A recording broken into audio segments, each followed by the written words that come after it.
तो यार हाउसफुल 5 का ट्रेलर तो तुम लोगों ने देख ही लिया होगा और सही कहूं तो इस ट्रेलर को देखकर लग रहा है कि हाँ भाई इन लोगों ने मेहनत तो की है इस मूवी में और कुछ ज्यादा ही मेहनत कर ली। मूवी का ट्रेलर लगभग 4 मिनट का है जिसमें इन लोगों ने सब कुछ बता दिया कि मूवी में क्या होने वाला है, सिर्फ रंजीत के मर्डर को छोड़कर। और अगर ध्यान से देखो तो वो ही पता चल जाता है कि रंजीत को किसने मारा, वो काले मास्क वाला आदमी।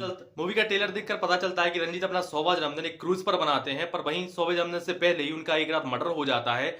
ये सब कहीं पर पहले सूंगा सूंगा सा नहीं लग रहा। और इसके बाद हमें पता चलता है कि रंजीत के मरने के बाद उनके 69 मिलियन पाउंड का हकदार उनका बेटा होगा जिसका नाम होगा जॉली।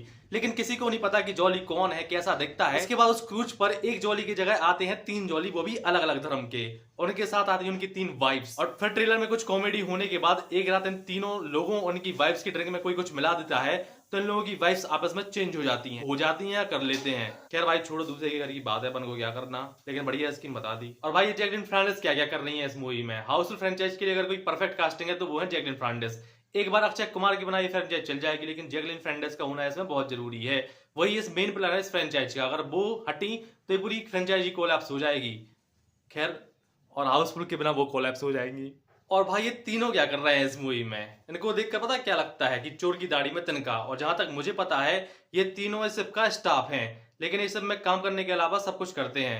और इसके बाद ट्रेलर में कास्टिंग की बाढ़ आ जाती है। सबसे पहले जैकी श्रॉफ आते हैं, संजय दत्त आते हैं, इसके बाद नाना पाटेकर आ जाते हैं उसको ढूंढने के लिए जिसने रंजीत का मर्डर किया था। और भाई अगर मूवी का बजट थोड़ा और होता तो संजय दत्त, जैकी श्रॉफ और नाना पाटेकर के बाद अनिल कपूर भी एक कोने में से निकल कर आ रहे होते मूवी में।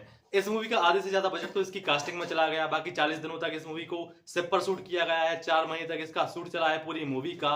बाकी इस मूवी को फरहाद सामजी ने लिखा है, जिन्हें अपने रिकॉर्ड ब्रेकिंग डायलॉग लिखने के लिए जाना जाता है। बाकी वो गाने भी लिखते हैं, मतलब राइटिंग में सब कुछ करते हैं राइटिंग करने के अलावा। आगे सुनने में तो आया है कि इन लोगों ने इस मूवी के 2 वर्जन सेंसर बोर्ड को दिए थे ताकि इनमें से एक पास हो जाए, लेकिन सेंसर बोर्ड ने दोनों ही पास कर दिए, जिससे लोगों को अब समझ में नहीं आ रहा है कि ये लोग कौन सा लगाएं।